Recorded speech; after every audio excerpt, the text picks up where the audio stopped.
குடும்பத்துல ஒரு பொண்டாட்டிய யாரையும் நம்பி விடக்கூடாதுன்றதா ஒன் லைன். ஒவ்வொரு மனிதனுக்கும் ஒவ்வொரு தோல்வியிலையும் விடாம முயற்சி பண்ணா கண்டிப்பா கை கொடுன்றத விடாமுயற்சி சொல்லியிருக்காரு. படம் சூப்பர் சூப்பர் சூப்பர். இந்த படத்தை பார்க்கும் போது என் மனசு ரெண்டு அந்த அளவுக்கு பாதிப்பு ஏற்பட்டது. ஏன்னா ஒரு பொண்டாட்டி மேல எந்த அளவுக்கு பாசம் இருக்கணும்னு இந்த படத்துல சொல்லிக்கிறாங்க. தலை ஆம்பளைங்க எல்லாம் பொண்டாட்டி மேல பாசம் வச்சுக்கிறாங்க. ஆனா அந்த பொம்பளை த்ரிஷா வேற ஒரு கள்ளக்காதல தேடின்னு போறான். தலைவர் 8 கோடி கொடுக்குறாரு உனக்கோசம். ஆனா நீ என்ன பண்ற, வேற ஒருத்தனை வச்சுனுக்கிற. இதெல்லாம் நியாயமா? எங்க அடுக்கும் சொல்லுங்க. ஆனா ஒரு பொண்டாட்டி மேல எந்த அளவுக்கு பாசம் இருக்கணும்னு சொல்றேன். நான் இப்ப என் பொண்டாட்டியை தேடிட்டு போறேன் செங்கல்பட்டுக்கு. அவளுக்கு ஒண்ணும் இல்ல, உடம்பு சரியில்லை, அதனால இக்னோர்ல தான் போறேன். ஆனா நீங்களும் அது போல பொண்டாட்டி மேல பாசம் வைங்க, யாரும் விட்டு பிரியாதீங்க. அதுதான் இந்த படத்துல சொல்றாங்க. உங்க பொண்டாட்டி எந்த அளவுக்கு நீங்க பாசமா நேசமா நேசிங்க, அதுதான் இந்த படத்துல ரொம்ப உருக்கி சொல்லிக்கிறாங்க. படம் ரொம்ப ரொம்ப நல்லா இருக்கு. பிளஸ் படத்துல என்னென்ன நல்லா இருக்குன்னா அஜித் எக்ஸ்ட்ராடினரி. கமலஹாசன் எவ்வளவு நல்லா நடிக்கிறாங்களோ அந்த அளவுக்கு அஜித் இதுல ரொம்ப நல்லா நடிச்சிருக்காங்க.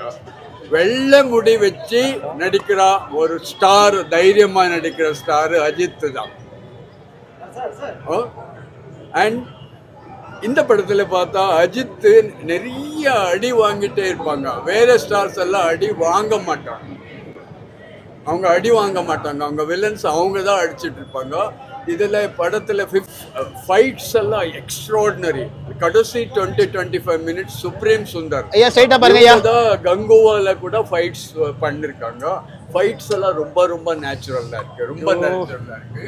பட் இன்னொன்னு என்னன்னா அசர்பைஜானியன்ல ஷூட் பண்ற தேவை கிடையாது. ஓகே, அசர்பைஜானியன் கல்ச்சர் வேற, அது ரொம்ப ட்ரெடிஷ்னல் கல்ச்சர். அங்கே இருந்தாலே ஒரு சாங் எடுத்து போட்டிருக்கலாம். அது ரொம்ப ட்ரெடிஷ்னல் கல்ச்சர், எக்ஸ்ட்ராடினரி டான்சஸ் இருக்கு. நீங்க இங்க பார்க்குற லொக்கேஷன்ஸ் எல்லாம் நம்ம இந்தியாவில் ஷூட் பண்ணிக்கலாம், செங்கல்பேட்டில் ஷூட் பண்ணிக்கலாம், சோழாவரமில் ஷூட் பண்ணிக்கலாம், சித்திரதுர்காவில் ஷூட் பண்ணிக்கலாம், நெய்வேலியில் ஷூட் பண்ணிக்கலாம். ஒன்றும் என்னன்ட்டு ஒரு 2 தாபா மாதிரி, தாபாவில் ஹைவேல நடக்கிற மாதிரி கதை. அங்கே ஒரு கொஞ்சம் கேரக்டர்ஸ் எல்லாம் வருது. அது ஃபாரினர்ஸ், நம்ம பெங்களூர் போனால் 50,000 ஃபாரினர்ஸ் சுற்றிட்டே இருப்பாங்க. அதில் நீங்கள் யாரன்னா செலக்ட் பண்ணிக்கலாம். பட் டெஃபினட்டாக அந்த லாங்குவேஜ் யூஸ் பண்ணியிருக்காங்க. ஐயா ஃப்ரெண்ட்ல பார்த்து பேசுங்க ஐயா. அந்த லாங்குவேஜ் யூஸ் பண்ணியிருக்காங்க.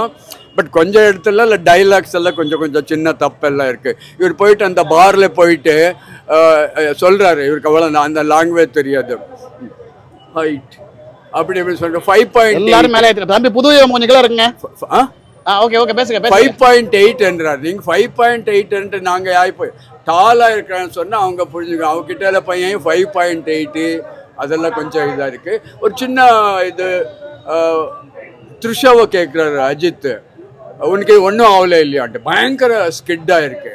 அது ரொம்ப கேஜுவலா இருக்கு. அது அந்த மாதிரி விஷயங்கள் இன்னும் கொஞ்சம் நல்லா பண்ணிருக்கணும். அனிருத்து அவ்வளோதான், போன எல்லா படத்தோட கொஞ்சம் பெட்டர் அவ்வளோதான். தவிர அவங்களால இந்த மாதிரி படத்துக்கு பேடுன்னு சொல்ல ரொம்ப ட்ரை பண்ணிருக்காரு.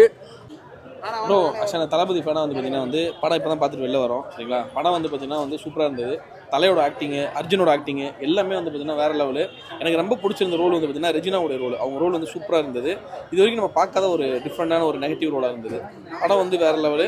உண்மையாக மகிழ் திருமணி அவர் சொன்னதை வந்து பார்த்தீங்கன்னா காப்பாற்றிட்டாரு. இது வரைக்கும் வந்து பார்த்தீங்கன்னா அவர் என்ன சொன்னார்னா, ஒரு மாஸ் சீனாவோ ஒரு ஆட்டம் பாட்டம் டான்ஸு குத்து சாங் அந்த மாதிரிலாம் எதுவும் இருக்காது. 10 பஞ்ச் டயலாக்கு அப்படிலாம் இருக்காது. சிம்பிளாக என்னோட ஸ்டோரியை வந்து நான் கன்வே பண்ணுறேன், அது ஈஸியாக உங்களுக்கு கன்வே ஆகும்னாரு. அதே மாதிரி கன்வே ஆச்சு. ஆக்சுவலாக ஒரு ஹஸ்பண்ட் ஒய்ஃப்கான வந்து பார்த்தீங்கன்னா இப்போ இருக்கக்கூடிய ஹஸ்பண்ட் ஒய்ஃப் இப்போ இருக்கக்கூடிய ட்ரெண்டில் வந்து பார்த்தீங்கன்னா மேரேஜ் முடிச்சிட்டாங்கன்னா அவங்க வந்து பார்த்தீங்கன்னா ஒரு 5 இயர்ஸ்க்கு அப்புறம் அந்த லவ் இருக்கிறது இல்லை. ஆனால் இப்போ வந்து பார்த்தீங்கன்னா 5 இயர்ஸ் 10 இயர்ஸ் ஆனாலும் அவங்களுக்குள்ள இருக்கக்கூடிய அந்த ஒரு மிஸ் அண்டர்ஸ்டாண்டிங்கை அவங்க எப்படி திரும்ப மாற்றிக்கிறாங்கன்னு தான் ஸ்டோரியோட ஒன்லைனு. அதை கன்வே பண்ணியிருக்க விஷயம். ப்ளஸ் ரொம்ப ரொம்ப பிடிச்ச விஷயம் வந்து பார்த்தீங்கன்னா அந்த பெருசு சொன்னாப்புல நம்ம வந்து பார்த்தீங்கன்னா எடுத்துருக்காங்க இன்னும் அது ஒரு கண்ட்ரியான அரமெண்டல் இந்த கதையை வந்து பார்த்தீங்கன்னா வந்து ஐசர்பைஜான் மாதிரி ஒரு கண்ட்ரியில் எடுக்க முடியும். நம்ம ஊராக இருந்தால் எங்கேயாவது ஃபோனை போட்டு எங்கே இருக்குன்னு கண்டுபிடிச்சி போயிட மாட்டாங்களா? கதை 10 நிமிஷம் முடிஞ்சு போயிடும், எழுத்து போட்டுனேவோம். அந்த ஸ்டோரிக்கு வந்து அந்த இடம் தான் லொக்கேஷன் தான் கரெக்டான இடம். சரிங்களா? ஐசர்பைஜான் வந்து இது வரைக்கும் எந்த தமிழ் சினிமாவில், ஏன் ஒரு இந்தியா சினிமாலே நம்ம வந்து அந்த இடத்த பார்த்ததில்ல. படம் வந்து பார்த்தீங்கன்னா 2 வருஷம் கழிச்சு வந்திருக்கு விடாமுயற்சி. பயங்கரமான எக்ஸ்பெக்டேஷன். சரி என்ன பண்ணியிருக்கான்னு பார்த்தோம்னு சொல்லிட்டு பார்த்தோம்னா இவங்க கதையை தேர்ந்தெடுத்ததே வந்து கொஞ்சம் தப்பாக தேர்ந்தெடுத்துட்டாங்களோன்னு தோணுது. அதாவது அம்மா வீட்டில் வந்து விடுறதுக்காண்டி அஜித் சார் வந்து என்ன பண்ணா அம்மா அப்பா வீட்டுக்கு போறேன்னு சொல்றாங்க கோச்சுக்கிட்டு. சரி நானே போய் விடுறேன்னு சொல்லிட்டு வண்டியில் பைக்கில் இதை காரில் கூட்டு போறாரு. இடையில பார்த்தீங்கன்னா கார் ரிப்பேர் ஆகுது. ஒரு ட்ரக் வருது, நான் ரெஸ்ட் ரூம் போனதுன்னா ட்ரக்ல ஏறி போய் ரெஸ்ட் ரூம்ல ஏறி நான் காரை சர்வீஸ் பண்ணிட்டு வந்துடுன்னு சொல்றாரு. திரும்ப சர்வீஸ் பண்ணிட்டு போய் பார்க்குறாரு ட்ரக் ரூம்ல, அங்கே பார்த்தா திரிசா கடத்திட்டாங்க. எதுக்கு கடத்தினாங்க, ஏன் கடத்தினாங்க, அவர் கண்டுபிடிச்சாராங்கிறது இந்த படத்தோட கதை. இந்த கதை வந்து எப்படி வந்து அஜித் சாருக்கு பொருந்தும், இதில் என்ன மேட்ரு இருக்குது சொல்லுங்கள். ஒரு ட்விஸ்ட் அண்ட் டர்ன்ஸ் இல்லை, ஒன்றுமே இல்லை, ஆவரேஜாக படம் போகுது. நீங்கள் வந்து என்னென்னா அஜித் கானி இந்த படத்தை பார்க்கலாம். ஃபேன் பாய் மூமெண்ட்டு கூட என்னென்னா செகண்ட் ஹாஃபில் தான் கொடுத்துருக்காங்க. ஃபர்ஸ்ட் ஹாஃபை பொறுத்தவரை நார்மலாக போகுது படம். ஃபர்ஸ்ட் ஹாஃப் பொறுத்தவரை பிலோ ஆவரேஜ் தான் சொல்லணும். செகண்ட் ஹாஃப் பொறுத்தவரை ரொம்ப நல்லாவே ஸ்பீட் ஆகுது. ஏன்னா அங்கே திரிஷா அங்கே மிஸ் ஆகிறாங்க. அதுக்கு பின்னாடி படம் நல்லா இருக்கு. திரிஷா வந்து அவ்வளோ அழகு, பார்க்க நம்ம வந்து அத்தனை விட வேணாலும் படத்தை பார்க்கலாம், அந்த அளவுக்கு அழகாக இருக்காங்க. படத்துக்கு வந்து பெரிய ஹீரோன்னு சொல்கிறது வந்து பார்த்தீங்கன்னா நம்ம வந்து அனிருத் தான் நம்ம சொல்லணும். அனிருத் இல்லைன்னா படம் எப்பயே காலியாக இருக்கும், அந்த அளவுக்கு தான் இருக்குது படத்தில்.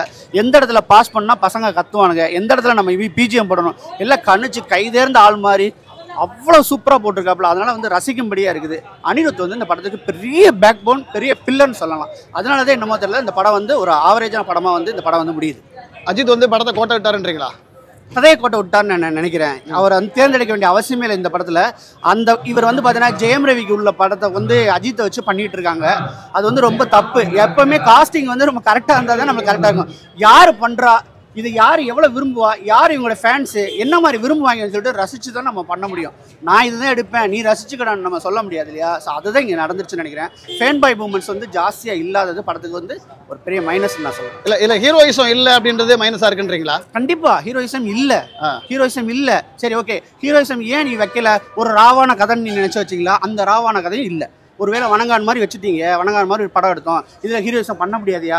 இது ராவாக தான் போகும், வாய் பேச முடியாதவன், இதில் நான் எதுவும் ஹீரோயிசம் பண்ணணும் நான் ஒத்துக்கிறேன். நீங்கள் இது ஹீரோயிசம் பண்ணுறதுக்குள்ள படம் தானே. நீங்கள் ரஷ்யா போயிட்டீங்கல்ல, நீங்கள் ரஷ்யா போகும்போது என்ன ஆச்சு, அவங்க ரஷ்யன்ஸ் அடிக்கணும்ல, அடிக்காமல் நீங்கள் எப்படி பண்ண முடியும்? ஸோ அந்த ஹீரோயிசம் வந்து இன்னும் நறுக்குன்னு சொல்லாமல் ஓகேன்னு சொல்லிட்டு பண்ணிட்டாங்க. மகிழ் திரிமேனி ஏமாத்திட்டாருன்றீங்களா? ஏமாத்தலாம் இல்லைங்க, அவர் வந்து சொல்லிட்டாரு என் கதை இல்லைன்னு சொல்லிட்டாரு. அவர் வந்து ஒரு அருமையான டைரக்டர், எல்லா படத்துலையும் ப்ரூவ் பண்ணியிருக்காரு. அதாவது மினிமம் கேரண்டின்னு ஒன்று இருக்குல்ல, அதை கண்டிப்பாக மகிழ்கிட்ட இருக்குது, அதை வந்து கரெக்டாக பண்ணியிருக்காரு. இதில் வந்து அவர் வந்து பாராட்ட வேண்டியது இந்த கதையை வச்சுட்டு அவர் இந்த அளவுக்கு இழுத்து உட்கார வச்சார்ல ஸ்க்ரீன் பிளே, அதில் பாராட்டலாம். நமக்கு கழக தலைவர்கள் நீங்கள் பார்த்தீங்கன்னா இன்டர்வல் பிளாக்ல வந்து நம்மளை வந்து கட்டி போட்டுருவார்.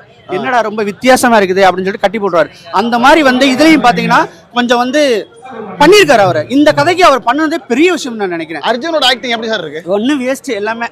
மங்காத்தால அவருக்கு 5% கூட பண்ணல, என்ன செய்யறது? ஓகே பார்க்கலாம் ஒரு தடவை. ரேட்டிங் எவ்வளோ கொடுப்பீங்க? ரேட்டு வந்து 10க்கு வந்து 7.2 கொடுக்கலாம். பாட்டுலாம் எப்படி இருக்கு? பாட்டு நல்லா இருக்கு. சாவடிக்கா பாட்டு ரொம்ப நல்லா இருக்கு. ஃபைட்டும் நல்லா இருக்கு. ஃபைட் நல்லா இருக்கு, பாட்டு நல்லா இருக்கு, லவ் நல்லா இருக்கு. வந்து ஃபைட் கொடுத்தது வந்து பாராட்டி ஆகணும், அவ்வளோ டிஃப்ரெண்டாக பண்ணியிருக்காப்ல. ஆனால் என்னன்னா இன்ட்ரோலுக்கு பின்னாடி தான் பண்ணியிருக்காரு. ஒரு 4 ஃபைட்ஸ் இருந்தால் தான் நல்லா இருக்கும். அதெல்லாம் இல்லாமல் ஓகேங்கிற அளவுக்கு பண்ணியிருக்காப்ல. ஆனால் சுப்ரீம் சுந்தர மாஸ்டருக்கு வந்து அஜித் சார் ஒத்துக்கிட்டதே வந்து பெரிய விஷயம். ரொம்ப நல்லா பண்ணியிருக்காப்ல, ரொம்ப அழகாக பண்ணியிருக்காப்ல. பெரிய பெரிய ஜாம்பவான் பண்ணுற மாதிரி பண்ணியிருக்காங்க. இந்த படத்துக்காக 2 வருஷம் காத்திருந்தோம், ஆனால் 2 வருஷம் காத்திருந்த திருப்தியை ஏற்படுத்தலன்றீங்களா? அதுதான் நான் சொன்னேன்ல, சில படத்தை வந்து நம்ம எக்ஸ்பெக்டேஷனை ஃபில் பண்ணிடுவோம். எப்படின்னு கேட்டால் அந்த படம் மொக்கேன்னு நினச்சிட்டு வருவோம். மொக்கையாக இருந்துச்சுன்னா எக்ஸ்பெக்டேஷன் ஃபில்டு, அதான அர்த்தம். இது வந்து பார்த்தீங்கன்னா எக்ஸ்பெக்டேஷன் ஹையாக இருந்ததுனால இது எக்ஸ்பெக்டேஷனை ஃபில் பண்ணலன்னு தான் நான் சொல்ல முடியும். ஏன்னா அஜித்துக்குள்ள ஸ்டோரியே கிடையாது. ஒரு ஜெயம் ரவி பண்ணியிருக்கலாம், அதுக்கு கீழே உள்ளவங்க கூட பண்ணியிருக்கலாம். அந்த மாதிரி தான் கதை. ஒரு பொண்டாட்டி தொலைச்சிட்டோம் எப்படி தேடுவாங்க, அதுக்கு பெரிய மாஸ் ஹீரோ வந்து ஒரு சரி அடிச்சதே யாரை அடிச்சாரு கேட்டதா புள்ள பூச்சி அடிச்சது மாதிரி இருக்குது அவங்க. அவருக்கு அஜித்துக்கு உள்ள அந்த அதாவது எதுக்காண்டி நான் வில்லனை வந்து புரட்டி எடுக்கணுங்கிறத சரியா பண்ண.